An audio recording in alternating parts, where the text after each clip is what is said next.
Nous allons ouvrir maintenant la parole de Dieu. Et c'est dans le premier livre de Samuel que je vous invite à venir avec moi. 1 Samuel, chapitre 1er et verset 1er. Et le titre de ce message ce matin est le suivant, « Assis avec les grands ». 1 Samuel, chapitre 1er et verset 1er. Il y avait un homme de Ramathaïm Sophim, de la montagne d'Éphraïm, nommé Elkana, fils de Jéroham, fils d'Élihu, fils de Tohu, fils de Tsuf, Éphrasien. Il avait 2 femmes, dont l'une s'appelait Anne et l'autre Pénina. Pénina avait des enfants, mais Anne n'en avait point. Et chaque année, cet homme montait de sa ville à Silo pour adorer l'Éternel des armées, pour lui offrir des sacrifices. Là se trouvaient les 2 fils d'Éli, Ophni et Phiné, sacrificateurs de l'Éternel. Et le jour où Elkana offrait son sacrifice, il donnait des portions à Pénina, sa femme, et à tous les fils et à toutes les filles qu'il avait d'elle. Mais il donnait à Anne une portion double, car il aimait Anne, que l'Éternel avait rendue stérile. Sa rivale lui prodiguait des mortifications pour la porter à s'irriter de ce que l'Éternel avait rendu stérile. Et toutes les années, il en était ainsi. Chaque fois qu'Anne montait à la maison de l'Éternel, Pénina la mortifiait de la même manière. Alors elle pleurait et elle ne mangeait point. Elkana, son mari, lui disait « Anne, pourquoi pleures-tu et ne manges-tu pas? Pourquoi ton cœur est-il attristé? Est-ce que je ne vaux pas pour toi mieux que 10 fils ?» Anne se leva, après que l'on eut mangé et bu à Silo. Le sacrificateur, Élie, était assis sur un siège près de l'un des poteaux du temple de l'Éternel, et l'amertume dans l'âme, elle pria l'Éternel et versa des pleurs. Elle fit un vœu en disant « Éternel des armées, si tu daignes regarder l'affliction de ta servante, si tu te souviens de moi et n'oublies point ta servante, et si tu donnes à ta servante un fils, je le consacrerai à l'Éternel pour tous les jours de sa vie, et le rasoir ne passera point sur sa tête. » Et comme elle restait longtemps en prière devant l'Éternel, Élie observa sa bouche. Anne parlait dans son cœur et ne faisait que remuer les lèvres, mais on n'entendait point sa voix. Élie pensa qu'elle était ivre, et il lui dit « Jusqu'à quand seras-tu dans l'ivresse ? Fais passer ton vin. » Anne répondit « Non, mon Seigneur, je suis une femme qui souffre en son cœur. Je n'ai bu ni vin ni boisson enivrante, mais je répandais mon âme devant l'Éternel. Ne prends pas ta servante pour une femme pervertie, car c'est l'excès de ma douleur et de mon chagrin qui m'a fait parler jusqu'à présent. » Élie reprit la parole et dit « Va en paix, et que le Dieu d'Israël exauce la prière que tu lui as adressée. » Elle dit « Que ta servante trouve grâce à tes yeux. » Et cette femme s'en alla. Elle mangea et son visage ne fut plus le même. Ils se levèrent de bon matin, et après avoir adoré l'Éternel, ils s'en retournèrent et revinrent dans leur maison à Rama. Elkana connut Anne, sa femme, et l'Éternel se souvint d'elle. Et dans le cours de l'année, Anne devint enceinte. Et elle enfanta un fils qu'elle nomma Samuel, car, dit-elle, je l'ai demandé à l'Éternel. Son mari Elkana monta ensuite avec toute sa maison pour offrir à l'Éternel le sacrifice annuel et pour accomplir son vœu. Amen. C'est une histoire extraordinaire de la parole de Dieu et d'une grande profondeur. Et ce matin, je voudrais vous inviter à nous laisser interpeller par le cantique d'Anne. Et nous allons voir les parties qui vont se dérouler ce matin ensemble au travers de la parole de Dieu et au fil de cette histoire. Anne, c'est peut-être tout simplement mon frère, ma sœur, toi, ce matin. C'est peut-être l'un d'entre vous, l'un d'entre nous. Mais ce qui est merveilleux, c'est de comprendre maintenant ce qui s'est passé et ce que nous pouvons lire dans les psaumes. Assis avec les grands. Dans le psaume que vous voyez, le psaume 113, le verset 2, à partir du verset 2, il nous est dit « Nul n'est saint comme l'Éternel. Il n'y a point d'autre Dieu que toi, ô Éternel. Il n'y a point de rocher comme notre Dieu. Verset 8, il retire le pauvre du fumier. Il retire l'indigent de la souffrance pour les faire asseoir avec les grands de son peuple. Ce qui est extraordinaire, c'est que vous savez comme moi que les psaumes sont des cantiques. Donc ils ont été mis en cantiques. Ce sont des paroles que les gens entonnaient régulièrement, comme nous d'ailleurs, comme nous faisons le dimanche matin, comme tout à l'heure, lorsque nous élevons la voix dans notre maison peut-être, quand vous écoutez des louanges dans votre voiture et que vous célébrez l'Éternel, ta bonté durera toujours, Seigneur, tu es le Dieu qui sauve, tu m'as relevé, tu es mon rocher, mon appui, des paroles qui élèvent le nom du Seigneur Jésus, mais qui sont pour nous pleines de sens. Ce cantique était pour les Juifs chanté d'ailleurs à la Pâque. Il revêtait une importance fondamentale, mes frères et sœurs. Et on peut se poser la question, mais d'où viennent les cantiques? D'où viennent la majorité des psaumes? Je vous écoute. De David, la majorité des psaumes, n'est-ce pas? Maintenant, d'où vient ce psaume-là? On ne sait pas trop, mais quelqu'un nous dit Anne. Et si on vérifie ensemble, dans 1 Samuel chapitre 2, verset 8, après avoir été tant béni, voici ce qu'elle dira. Oui, de la poussière, il retire le pauvre, et du fumier, il relève l'indigent pour les faire asseoir avec les grands. En réalité, l'histoire d'Anne a été tellement impactante qu'elle a été mise en cantique. Et le cantique d'Anne a perduré de génération en génération jusqu'à nous aujourd'hui, qui le lisons. C'est dire la puissance de la véritable louange. Voici ces trois parties que nous voyons ensemble ce matin. La puissance de la vraie louange, les dégâts de la poussière, injustice, incompréhension et souffrance, et ensuite une conclusion qui nous interpelle et qui nous amène à un choix, qui nous amène à nous questionner, se recharger dans le sens négatif du terme, je précise, c'est-à-dire remettre à nouveau une charge sur notre épaule en permanence, ou bien se décharger au pied de la croix. Telle est la question, et je veux croire de tout mon cœur qu'on fera le bon choix. Savoir se décharger au pied du Seigneur en permanence, c'est une des leçons que l'on tire de cette expérience et de cet exemple extraordinaire de Anne. Alors on voit la première partie ce matin et dimanche prochain nous verrons la deuxième partie car il y a encore tant et tant à tirer. La puissance de la vraie louange nous amène à comprendre que ce cantique était le fruit d'une expérience. N'est-il pas vrai, mes frères et sœurs, que quand vous chantez un cantique qui revêt un sens particulier pour vous, il a une saveur, il a une force, il a une puissance, oui ou non? Et c'est là aussi que le Seigneur veut nous interpeller.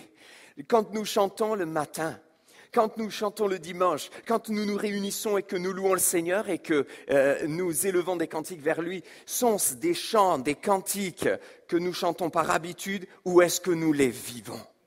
La puissance d'un chant vécu, la puissance dans la vie de Anne, qui a mené une femme qui était stérile à nouveau enfanter, à vivre le miracle, à vivre une guérison, c'est parce qu'elle vivait ce qu'elle chantait. Elle vivait, d'ailleurs, elle a répandu son âme devant l'Éternel, elle lui a tout dit et elle a su se décharger et nous allons le voir. La puissance d'un cantique vécu. Moi, je me rappelle toujours de ce petit cantique qu'un papy de notre église, dans laquelle j'ai grandi, répétait toujours. En plus, c'était vraiment un cantique très court, vous voyez, très peu de paroles.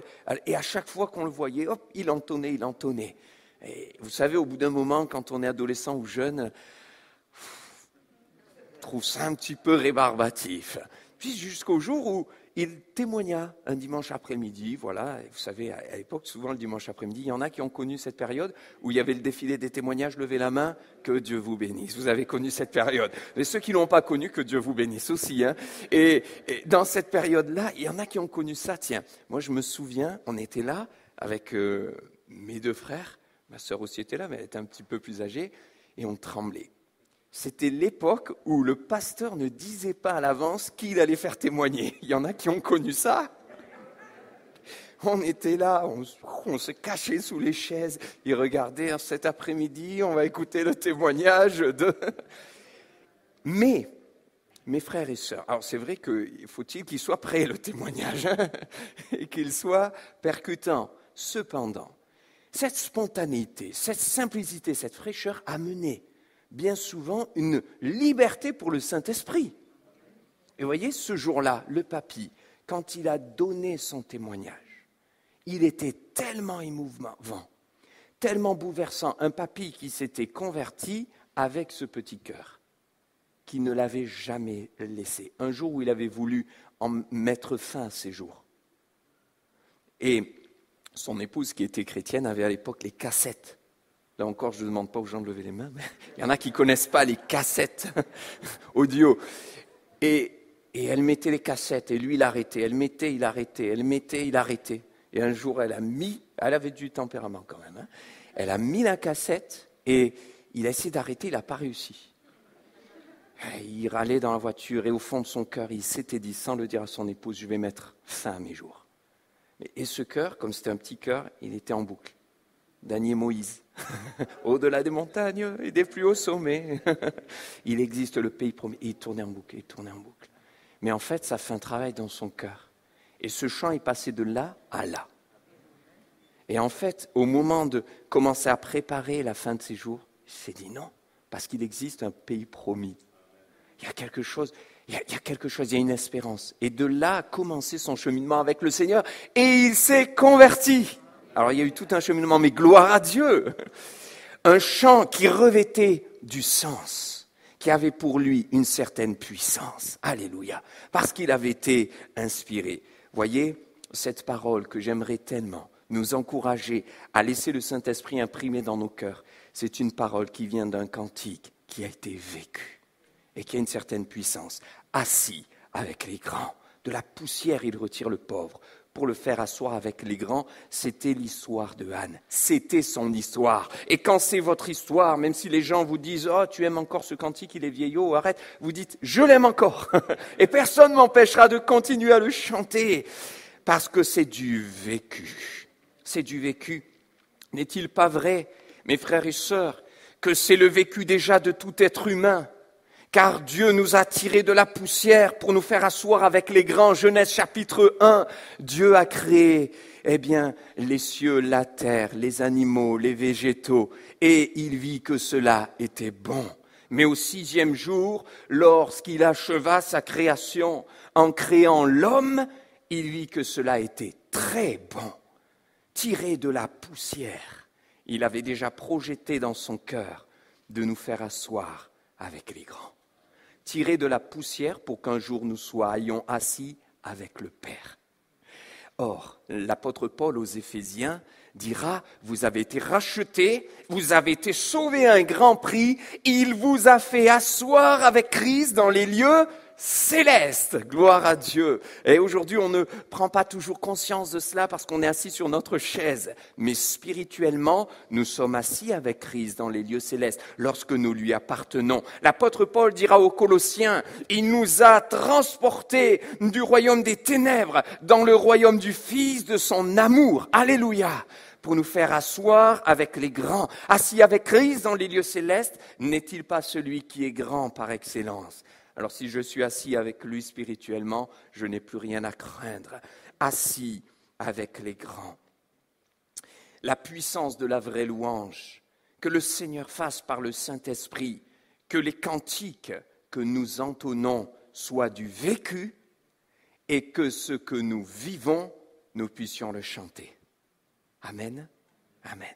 Je me rappelle en colonie, on chantait beaucoup ce chant. À un moment donné, c'était le leitmotiv, le tube de la colo, avec les enfants. Alors, on était animateurs avec Marilyn. Vous savez, je le loue avec ma voix. Là, je suis sûr que les animateurs, je vois Laurence qui dit oui, je le loue avec ma voix. Mais s'il me manque la voix, je le loue avec mes mains. S'il me manque les mains, je le loue avec les pieds. S'il me manque les pieds, je loue avec mon âme. Et s'il me manque l'âme, c'est que je le loue là-haut. Bon. Je ne dis pas que théologiquement à 100%, parce que l'âme, elle est déjà au Seigneur, ça va. Mais on a compris l'idée, hein, vous voyez, des fois, il faut aller quand même au-dessus et rester simple. Et justement, un jour, un missionnaire me raconte ce témoignage.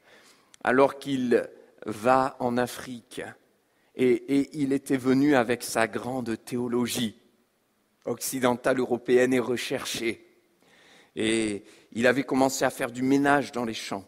Je ne dis pas, des fois il faut faire un peu de ménage, je suis d'accord. Mais voilà, il était très très très à cheval, juste à l'excès. Et il arrive, il est invité en Afrique, et premier cantique, je le loue avec ma voix. Je le loue, et ça c'est un cantique qui lui sortait par les oreilles. Il disait, mais non, c'est pas biblique, etc.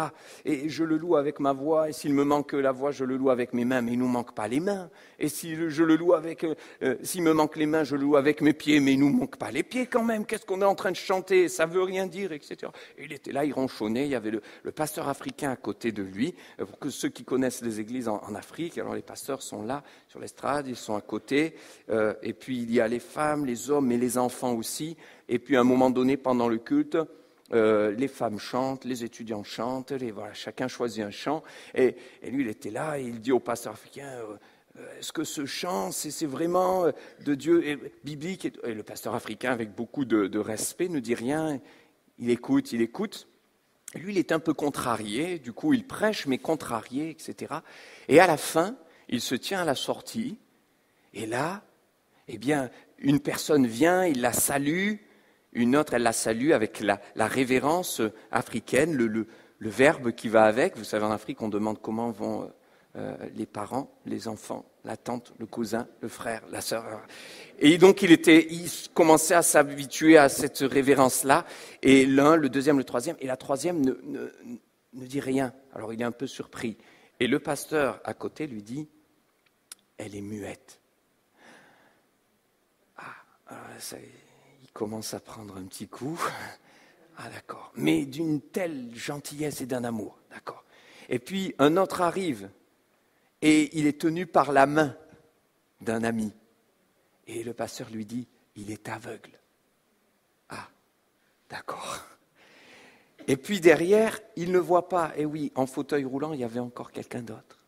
Tout le monde avait chanté avec un tel entrain, une telle joie, il ne s'était pas rendu compte que ce que les gens chantaient, ils le vivaient. Eh oui. Ils savaient ce que c'était que de passer par l'épreuve, par la maladie. Mais ils disaient, même s'il me manque la voix, je le loue avec mes mains. Même s'il me manque les mains, je le loue avec mes pieds. Et ce jour-là, il a été bouleversé. C'est pour ça que lui-même racontait ce témoignage. Mes frères et sœurs, la puissance de la véritable louange, celle qui vient du cœur et qui est du vécu. Les dégâts de la poussière. Nous avons lu ce texte et on va voir, bien sûr, simplement la première partie. Et j'avance un petit peu avec vous. Anne, vous l'avez compris, elle est dans la souffrance. Elle pleure. C'est difficile pour elle. Elle est mariée à Elkana. Elkana, mais qui est marié lui aussi à Pénina. On va le voir. Et elle aimerait tellement avoir des enfants, mais elle n'en a pas. Elle est stérile. À l'inverse, Pénina, elle, a des enfants. Elle a des enfants. Et ce message s'adresse aux personnes qui sont peut-être dans la poussière et qui ont besoin d'être relevées. Tu es peut-être dans la poussière des ténèbres et du péché parce que tu ne connais pas Jésus. Et nous l'avons dit, quand on rencontre Jésus, il vient à nous et de la poussière de notre péché, de notre honte, de notre condition qui nous condamne et de notre perdition, eh bien, il nous transporte dans le royaume de son Fils bien-aimé, dans l'espérance, et il nous sauve. Le Seigneur veut te sauver, mon ami, ce matin. Je ne te connais pas, mais Dieu te connaît. Nous ne connaissons peut-être pas votre nom, votre culture, votre passé, mais Dieu vous connaît. Et sa main de grâce est encore tendue vers vous. Christ a donné sa vie à la croix pour vous sauver. Et de votre poussière qui vous englobe, qui vous environne, qui vous enveloppe, qui vous déstabilise, qui vous noie, qui vous étouffe, le Seigneur veut vous relever. Ouvrez vos cœurs ce matin. Ne rejette pas l'appel du Christ. Ne rejette pas l'appel de ton Sauveur. Dis-lui aujourd'hui, je te donne ma vie.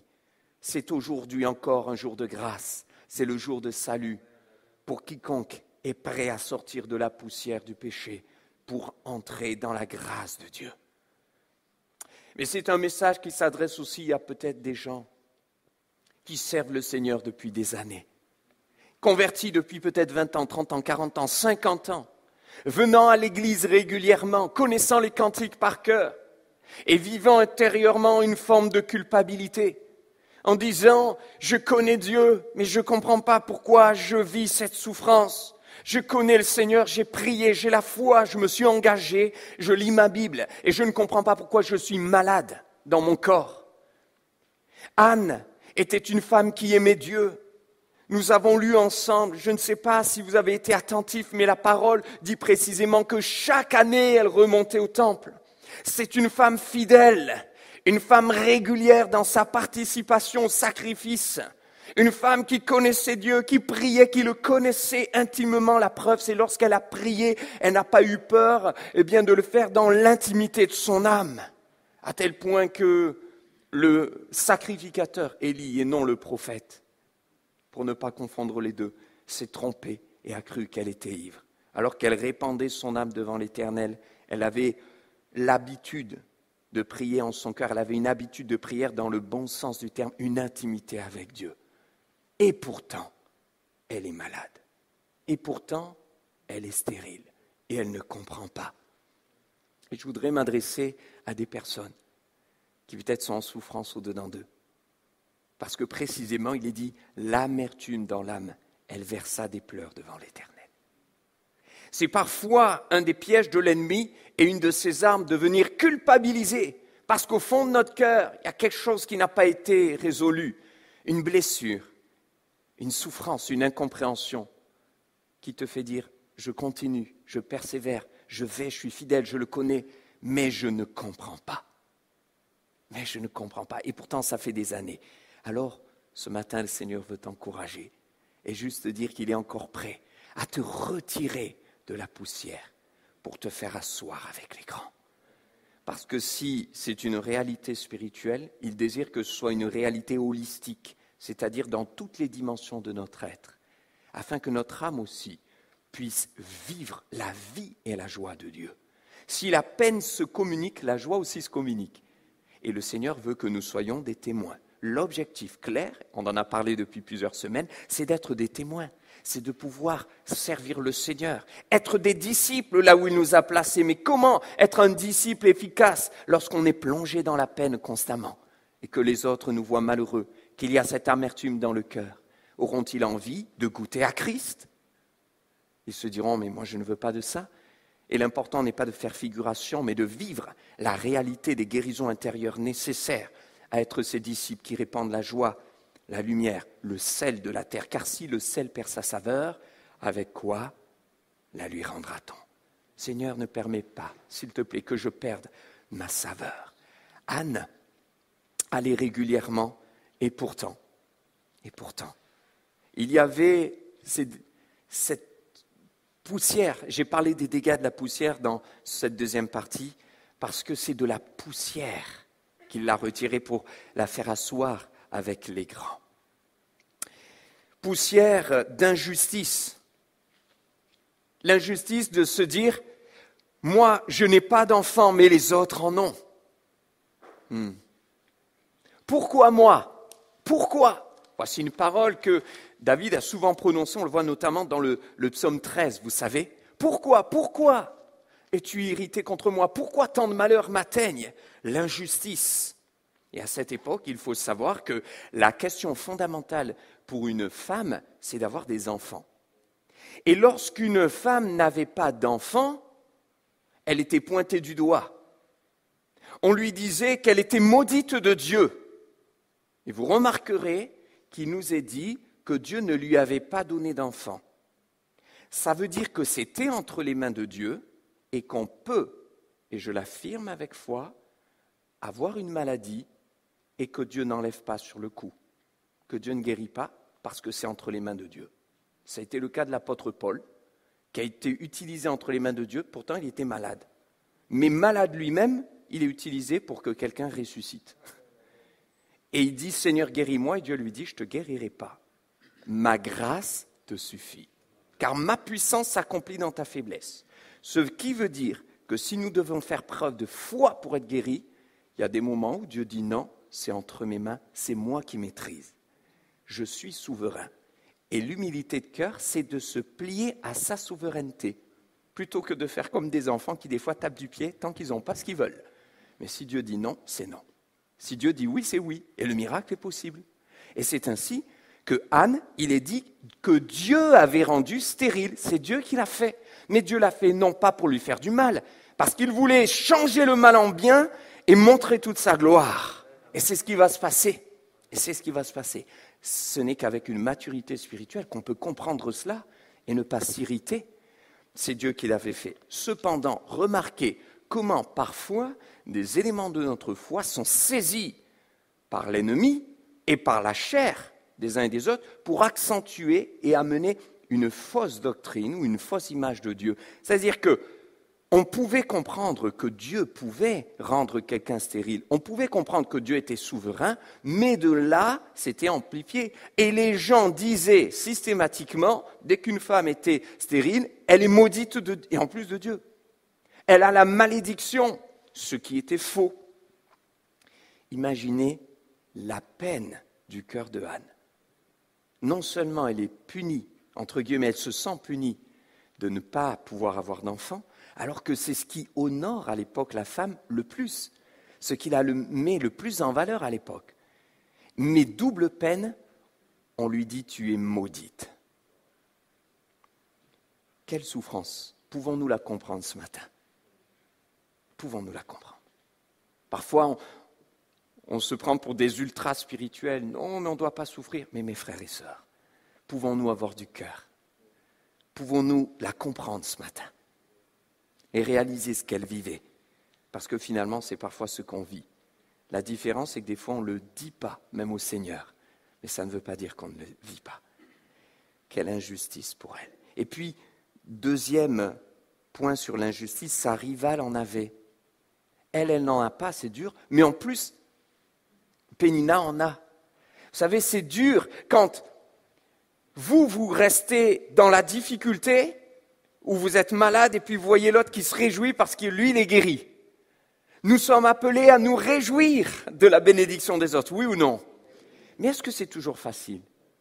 Lorsque vous priez pour votre enfant afin qu'il revienne au Seigneur, et quand il revient au Seigneur, vous avez envie de le dire à tout le monde, mais vous avez le frère et la sœur qui, eux, sont encore dans la peine parce que leur propre enfant n'est pas encore au Seigneur.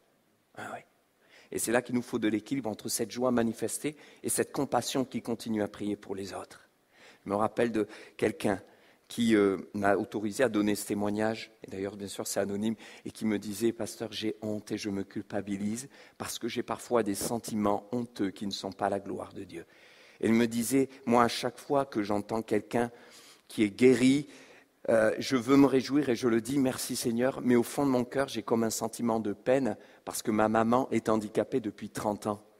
Et que ça a bouleversé notre vie, on a dû la pousser en fauteuil, je n'ai pas de vie, je n'ai pas pu me marier, je suis dévoué à elle, j'ai l'impression qu'il n'y a pas de joie dans ma vie. Et quand j'entends d'autres se réjouir, je me dis c'est bien pour eux, mais il y a quand même un pincement dans mon cœur de me dire et moi. Vous comprenez? Seigneur, aide-nous aussi à avoir un cœur plein de compassion. Sa rivale, en ayant beaucoup, même beaucoup d'enfants, eh bien, cela aurait pu conduire à la jalousie aussi. Ah, elle en a et moi non. À l'envie. Et vous avez vu ce que la parole de Dieu dit? Ne nous méprenons pas ce matin. Je ne suis pas en train de dire que l'amertume est légitime, que la jalousie est bonne, que l'envie est acceptable. Mais je suis en train de dire que la souffrance peut engendrer ces sentiments. Et qu'il y a une solution, et on va y venir à la conclusion, c'est de se décharger justement, pour ne pas l'alimenter et ne pas le développer. Sa rivale en a beaucoup. Le contexte aussi est bancal. Donc, c'est comme si tout est contre elle. Et ils sont à Dieu, ils connaissent, mais ils ne sont pas dans la volonté de Dieu à 100%. Vous avez remarqué que Elkana a combien de femmes? 2. Alors que Dieu avait dit, l'homme s'attachera à sa femme, au singulier. Voyez les dégâts de la polygamie, parce que là maintenant, c'est son mari, mais c'est aussi le mari de l'autre. Et il y en a une qui a beaucoup d'enfants et l'autre qui n'en a pas. Et ça devient la guerre. Et lui, il est au milieu des deux. Et d'ailleurs, j'ouvre une parenthèse. Peut-être que quelqu'un, et aujourd'hui dans notre pays, et bien heureusement, la polygamie n'est pas acceptée dans notre société, mais je veux dire, à défaut de ne pas être acceptée, elle se développe différemment et parfois de manière bien plus terrible encore. C'est-à-dire, on ne le dit pas, mais combien de vies dans l'adultère, combien de tromperies finalement, combien de familles ou de couples vivent dans le libertinage, la dépravation. Et je voudrais ce matin interpeller quelqu'un. Et ce matin, le témoignage de Romain aussi en parlait, sur la luxure. Dieu délivre, Dieu sauve, Dieu nous arrache à cela. Et je voudrais te dire à toi qui te sens interpellé, demande au Seigneur de l'aide. Crie à lui, viens à ses pieds, demande-lui d'être délivré de quelque chose qui peut t'entraîner vers ta destruction. Dieu est un Dieu fidèle et il nous appelle à la fidélité et à l'amour, l'un pour l'autre dans le couple, un amour exclusif et à 100%. La méchanceté aussi, qui vient accentuer l'injustice, c'est-à-dire que non seulement il y a 2 femmes, mais Pénina, l'autre femme, qui a beaucoup d'enfants, ne s'en tient pas juste à avoir beaucoup d'enfants, elle lui fait savoir. Ah, moi j'en ai beaucoup, toi t'en as pas. Toi t'es maudite de Dieu. Ouf. Voyez un petit peu ce qui se passe ? Qu'est-ce qui se passe dans une cour d'école quand un enfant lui dit « Moi j'ai ça, toi tu l'as pas ». Qu'est-ce qui se passe dans une fratrie à la maison ? Comment les disputes commencent généralement ? Celui qui a obtenu quelque chose ou qui a un cadeau et qui montre à l'autre « Je l'ai » et l'autre qui n'en a pas, comment ça finit ? Elle appuie sur le champignon et elle lui fait mal. Et elle lui a dit, moi j'ai beaucoup d'enfants, toi tu n'en as pas, c'est dur pour Pénina de vivre ça. Et puis il y a une grande incompréhension aussi, de se dire, moi je sers Dieu, mais Pénina, elle qui me mortifie, qui n'est pas dans la vérité et qui joue un jeu, elle est bénie et moi je ne suis pas béni. Elle a des enfants et moi je n'ai pas d'enfants. Une souffrance liée à l'incompréhension vis-à-vis de son identité. Vous savez, le mot Éphraïm, et vous avez vu avec moi d'où venait Elkana, le mari de Anne, Éphraïm signifie doublement fécond. Et elle est stérile. Vous imaginez la différence ? Anne, son propre prénom signifie grâce. Elle désirait juste une grâce. Et elle se dit, mais je n'ai aucune grâce, aucun cadeau. Rama, le village où ils habitaient, signifie élevé, mais elle a été abaissée dans la poussière. Hauteur auprès du Père, mais elle est dans la poussière.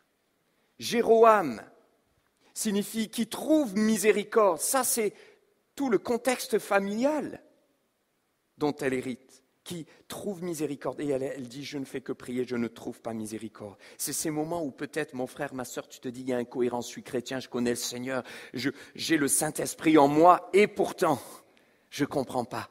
Il y a cette souffrance en moi. Ce qui peut accentuer le chagrin et l'incompréhension. Alors, les dégâts de la poussière. Les dégâts de la poussière, c'est ce qu'on voit lorsque l'on fait son propre ménage, n'est-ce pas ? C'est-à-dire que la poussière, plus on attend, plus ça va être long pour l'enlever.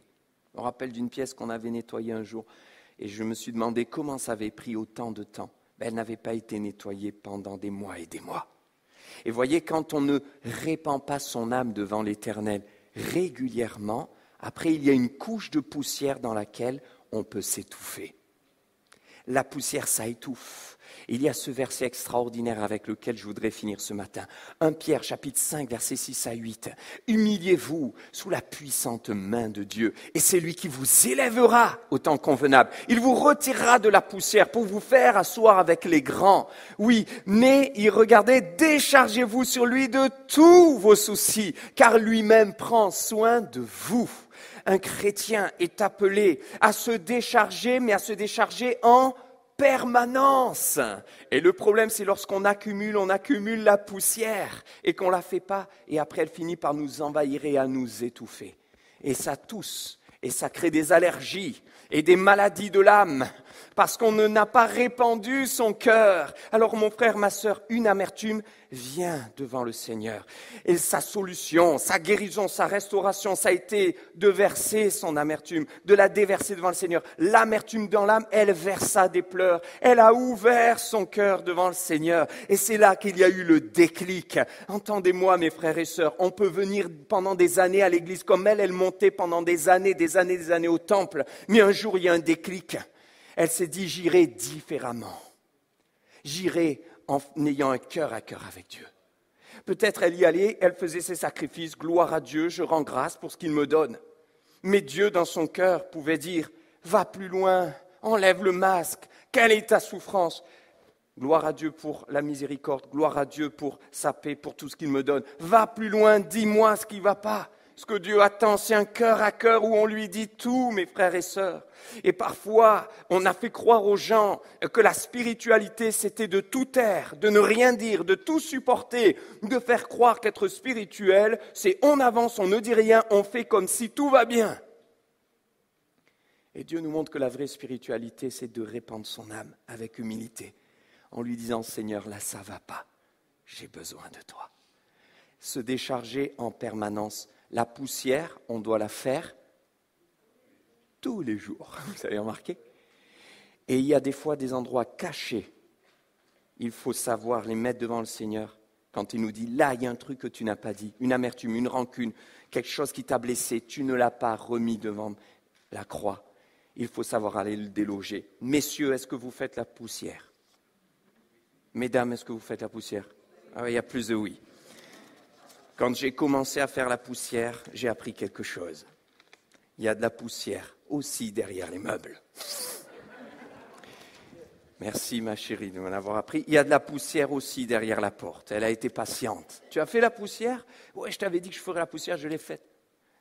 Mais regarde là. Ah, mais il fallait aussi pousser la porte. Il fallait tirer le meuble. Et là, des moutons partout. Eh oui, il y a de la poussière, ça se cache dans les recoins. Vous voyez ? Et l'amertume, le diable est fort pour la mettre dans des recoins du cœur. On croit qu'il n'y en a pas. Mais on n'est pas guéri. Or, mes frères et sœurs, on a besoin de la vie de Dieu en nous. Allez, je conclue avec un témoignage et l'équipe de louange va venir pour qu'on puisse ensemble vivre ce qu'on a partagé. Chanter ce que nous vivons, c'est ce que nous avons partagé en première partie.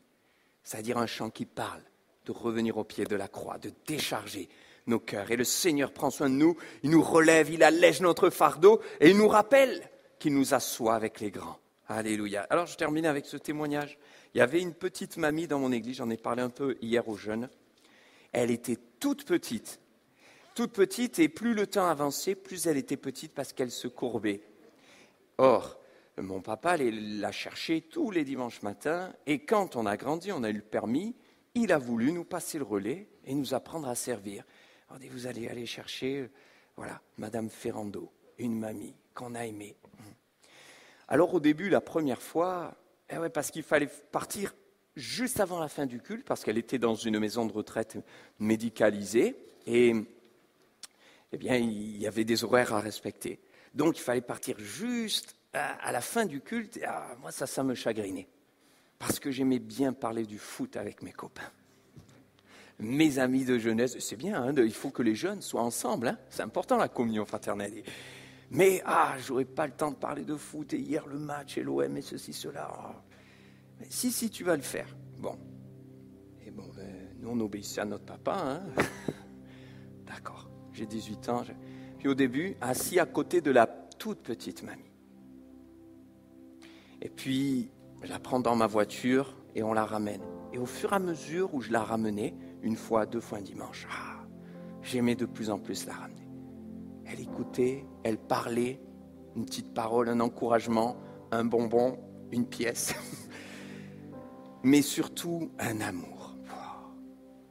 Et puis au fur et à mesure du temps, Madame Ferrando, vous pouvez me raconter votre témoignage ?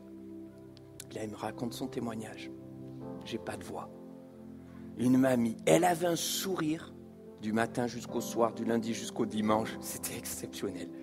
Et on se disait, mais cette mamie, elle a dû être heureuse. Et en plus, elle donnait tout le temps aux uns aux autres de l'argent. On disait, elle doit être riche, elle doit être heureuse.